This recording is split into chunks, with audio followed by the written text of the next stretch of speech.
Good afternoon, everybody, and thank you for that introduction. I'd like to acknowledge the traditional owners of the land upon which we meet, and I pay my respects to elders past, present and emerging. It's great that on a Sunday afternoon we've got the opportunity to be at the launch of an important and timely book. The Right Stuff is a book that takes as its starting point a clear-eyed view about the fortunes of the labour movement, which I love so much. The view that our party's national vote is declining, and it has been for some time, and that as society changes, the votes which Labor perhaps could assume were in its column face ongoing, broad, structural disruption. Now, it is hard to put that into a soundbite. It does go beyond a personality or a presidential style analysis of our fortunes and future. But it just happens to be true. Now, the Right Stuff takes as its broad solution to these challenges the importance of re-engagement with ideas reflecting Labor values. The voices of the writers are thought leaders in our party, members of the federal and state parliamentary parties, front benchers and back benchers. There are leading unionists who've contributed. There's Senator Mariel Smith from South Australia through to Queensland's Jim Chalmers, New South Wales' Chris Bowen, and our own Victorians, including Claire O'Neill and Richard Miles, and Senator Kimberley Kitching. I too have a chapter.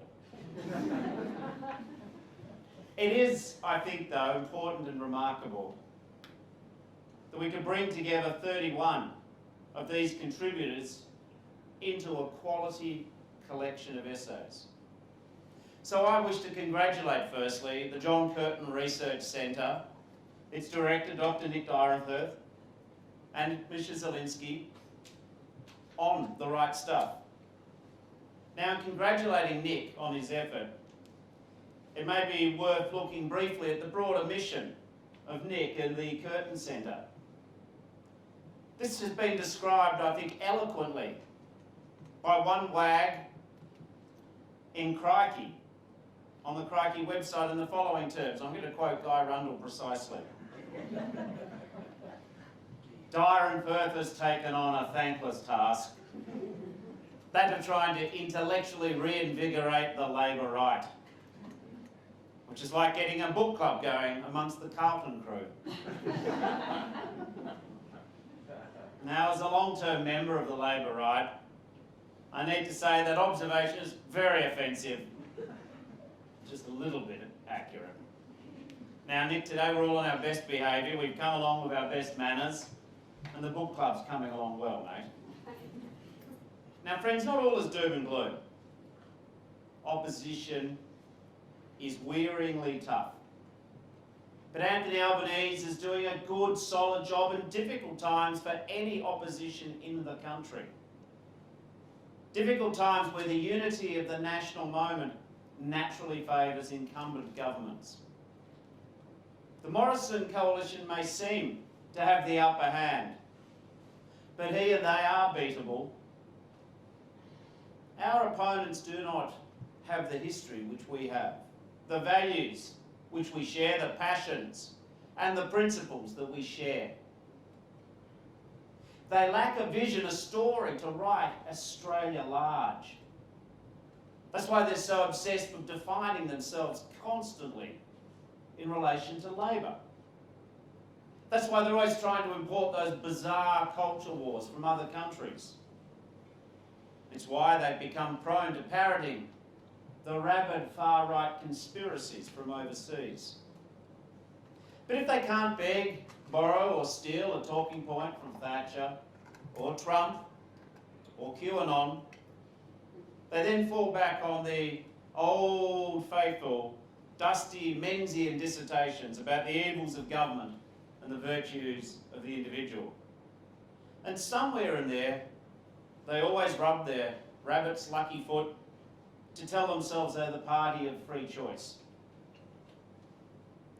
But I want to say this book, I think, demonstrates that on every issue, for the matters which go to the future of Australia, the Liberal National Government are the party of false choice. That false choice between fair pay and decent superannuation. As if somehow working people should have to steal from their future to survive in the present, to rob from their retirement to feed their family. There's that false choice between the proper funding for aged care on one hand or health care on the other. That false choice between acting on climate and creating jobs. As if somehow you're for the regions or you're for the environment. That's as nonsensical as saying that you support either the farmers or the land, the workers or the economy, the chicken or the egg. Our opponents rely on pushing false choices on Australians. They divide communities, they exploit anxieties and uncertainties and insecurities. They tell people that they should always be prepared to settle for less.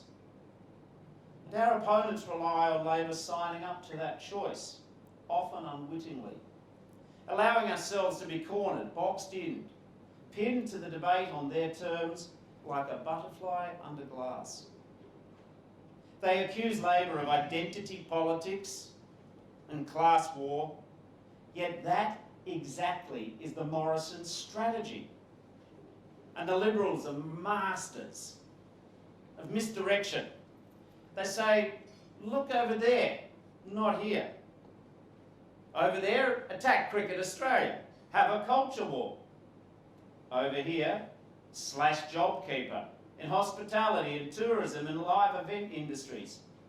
They say over there, let's attack the unions, have a class war. But over here, let's quietly cut penalty rates and open up the industrial relations safety net for further slashing. They say over there, let's attack the four watches of the Australia Post CEO. They chest beat in a marketing 101 manual on looking tough on accountability. But then over here, endemic misfeasance, sports rules, robo-debt, dodgy airport land deals, no National Integrity Commission, no ministerial accountability. Over there, they'll attack Dan Andrews. But over here, they'll have a rollout of vaccines slower than other countries and Australians stranded overseas. Friends, I think this book lays down a challenge to Labor. In so many ways, though, the answers are the same as they always have been. We win elections when we move beyond the false choice of our opponents, when we lay out an inclusive vision for our country, our home, our families. When we lay out a plan that draws upon the magnificent talents inherent in every Australian, regardless of their postcode, their gender, the wealth of their parents. When we include everyone and leave no one behind, then we move from the false choice to our values, the story of Australia. Because we are the party of the positive, of the hope, of the bigger picture. People always at the centre of our plans. We understand that Australians are smart enough, Australians are generous enough, Australians are big enough and they're brave enough to do more than one thing at a time. We know that Australians deserve better than being told that they can have fair pay now or retirement income in the future, but you can't have both. We know that Australians deserve not to be told that they can be part of the working poor or that they can retire into poverty. We know that workers in our economy should be paid enough to make ends meet, and they should be paid enough so that they can retire with dignity and security. We understand that if you have no plan on climate, then you don't have a plan for jobs. If you have no plan for the regions, if you have no plan for small town Australia, then you don't have a plan for the future. Rather than providing free choice, their deliberate policy actions remove opportunity. Opportunity is the foundation of free choice, and they remove opportunity from ordinary Australians. They write Australia small. We understand that if you fail to invest in our schools, in our TAFEs, in our universities, you cannot build a stronger economy. Because education is, always was, and always will be the essential, irreplaceable foundation for economic growth. We understand that equality for women in pay, in leadership, in opportunity, in freedom from violence isn't something that would be nice to do on a particular day, or tomorrow, or next week, or next year, or next decade. It's the only way to maximise the potential of all of our people. We understand that proper funding of Medicare and childcare and aged care and disability care, these things are not add-ons. They're not afterthoughts. They're not the optional luxury extras. They're not something that you pay for with whatever you have that is left over. These are the essential, irreplaceable foundations of a strong, democratic, productive economy and a decent, caring society. And if you want to deliver these things, if you want to take these ideas from a noble ambition to a lived reality for the people of Australia, then we most certainly need to win the next election. We do this with courage. We do this with hope. And we do this with a plan for the future that should be as smart, as imaginative, as creative, as hopeful, as big-hearted as the Australian people are themselves. Now, there will be no bigger issue at the next election than COVID and its consequences and its repercussions. I think the great lesson of 2020 is how successful the great Australian safety net was. Now, in Australia, we have a safety net because of the policies, the decisions, the actions of Australian Labor, not exclusively, but pretty much. History will offer a few starker comparisons in how two great English-speaking Western democracies, the United States of America and Australia, were able to weather the COVID storm. There are many things I love about America: its geographic diversity, its excitement, its cities. But it is true to say, and I have seen in my many visits there, that if you fall from the trapeze in America, do not expect very much of the safety net to get between your descent and the hard ground below. In the United States, even the middle class can be just one misstep away from calamity and destitution. If you lose your job, if you get sick, it can be a short step from the house to the trailer park, and the trailer park to the public park.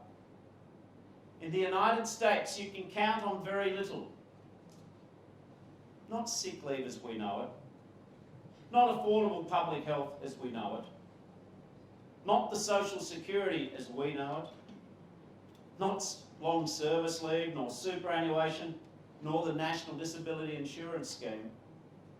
In Australia, we have a generous and deep safety net. We have a deep and generous safety net. And we need to stop being meek and self-effacing about this. In Australia, we have a deep and generous safety net because of Australian labour. We should say this clearly, unashamedly, and repeatedly. In Australia, we have a deep and generous safety net because of Australian labour. The self-sacrificing heroes of our pandemic have not been our politicians. They've actually been everyday Australians, the working people of Australia. Employees, contractors, casuals, family and small businesses. We need to thank them. In large numbers, they've metaphorically taken one for the national team. Millions have lost their jobs, had hours reduced, have closed their small businesses. They've taken their annual leave when they had nowhere to go, sometimes not even out of their suburbs. They've drawn down on their long service leave. They withdrew over $40 billion of their superannuation. They've raided their own retirement nest eggs for now. There are the frontline medical workers, nurses, doctors, health workers, the ambulance officers, the aged and disability carers. There's the researchers, the pathology lab staff, the cleaners, the teachers, the police, the defence forces, the first responders, and many more.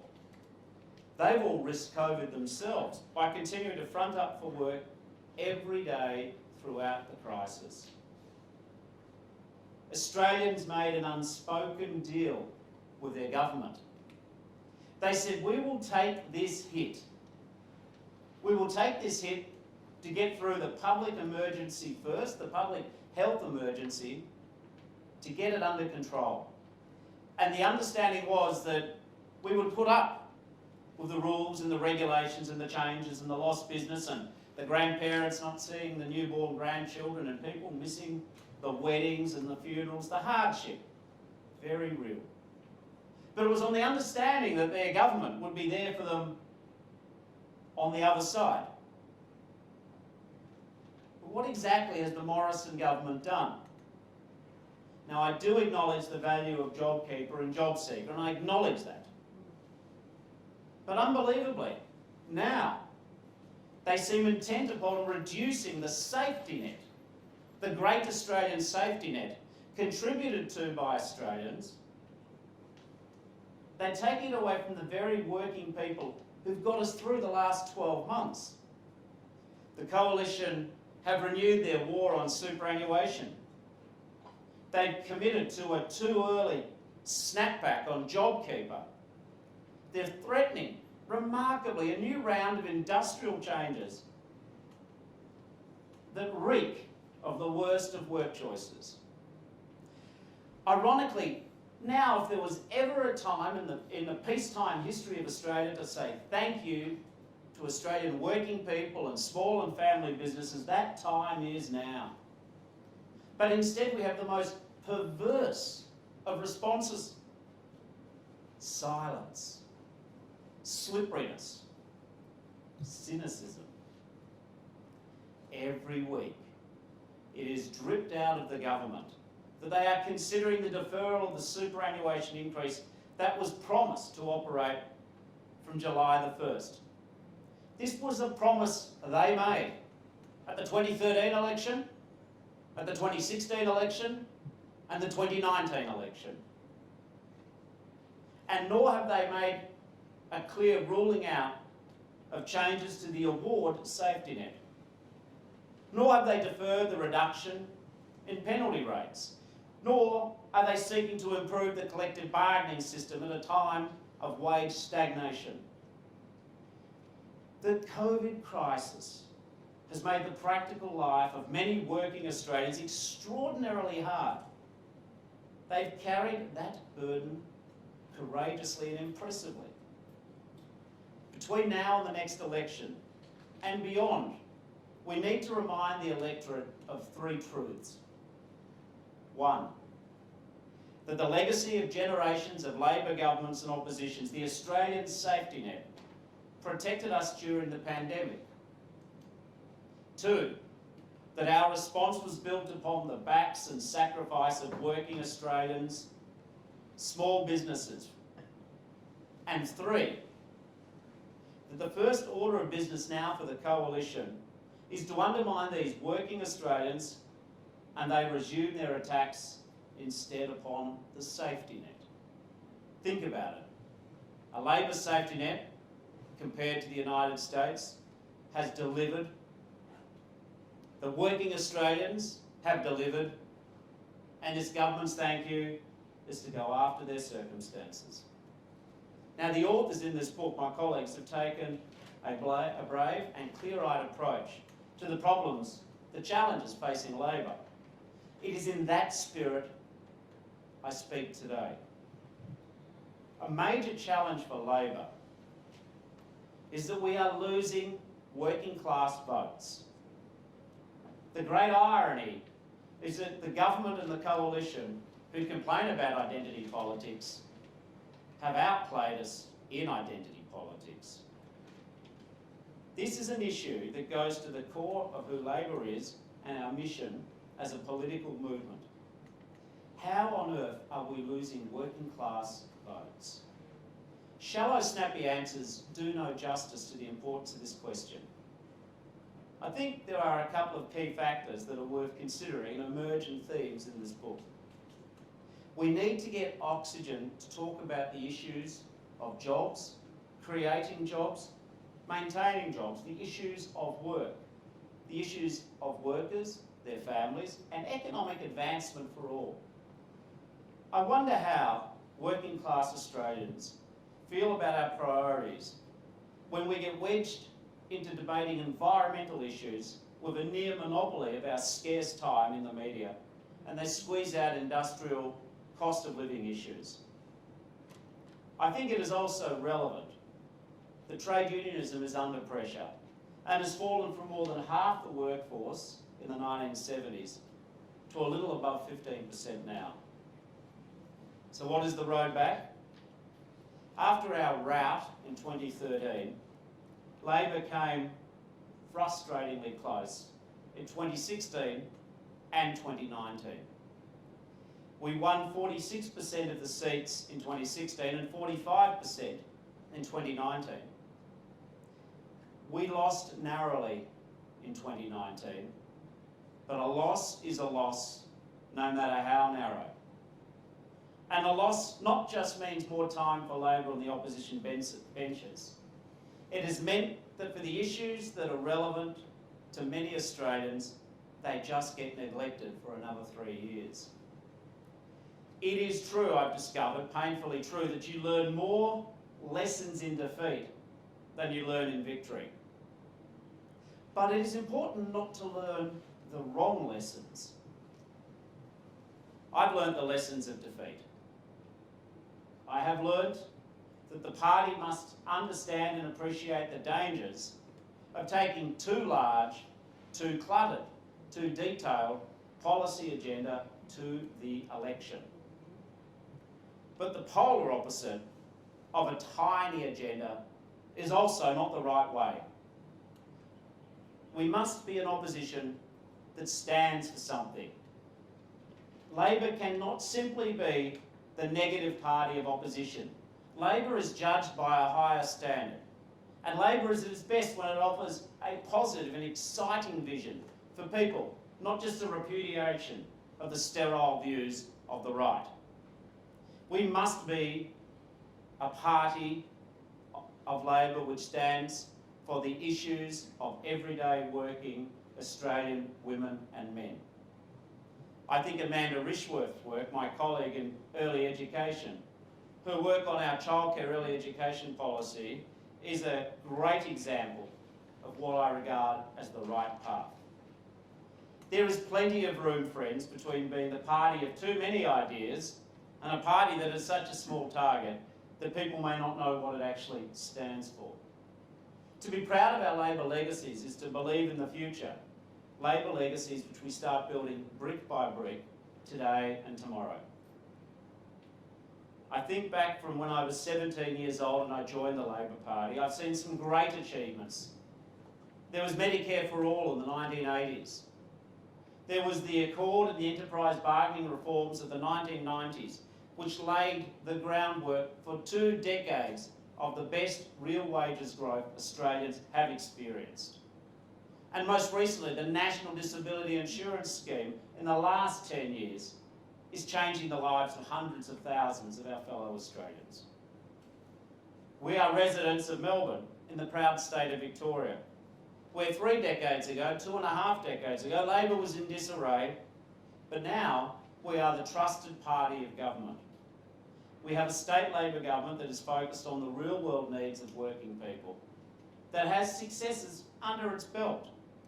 Daniel Andrews and his team have set about making better schools, timely ambulances, removing level crossings.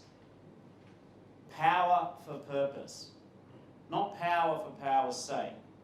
Power for purpose is what the Labor project is all about. We must retain that fire in our belly, our reformist zeal for improving Australia and the lives of Australians by carrying the case for change to every corner of Australia. The chapter by Senator Helen Polley on aged care in this book takes up the theme. It even perhaps provides an alternative title to this collection about how the party preserves its future and its relevance. It is called "Do Not Go Gentle Into That Good Night." It is worth remembering the rest of Dylan Thomas's verse. Do not go gentle into that good night. Rage, rage against the dying of that light. Now, the first rule of the Carlton Crew Book Club is that you have to mention John Curtin at least once. So let me finish with this. In 1943, John Curtin famously said, "The nation looked to Labor and it did not look in vain." The nation looked to Labor and it did not look in vain. We live in extraordinarily unpredictable times, potentially very difficult for ordinary Australians. Whatever they pretend, the Coalition is no friend of ordinary Australians. They are the ideological opponents of the deep, generous safety net. With the right message, the right values and the right plan, the nation will once more look to Labor, and it will not be in vain. Thank you.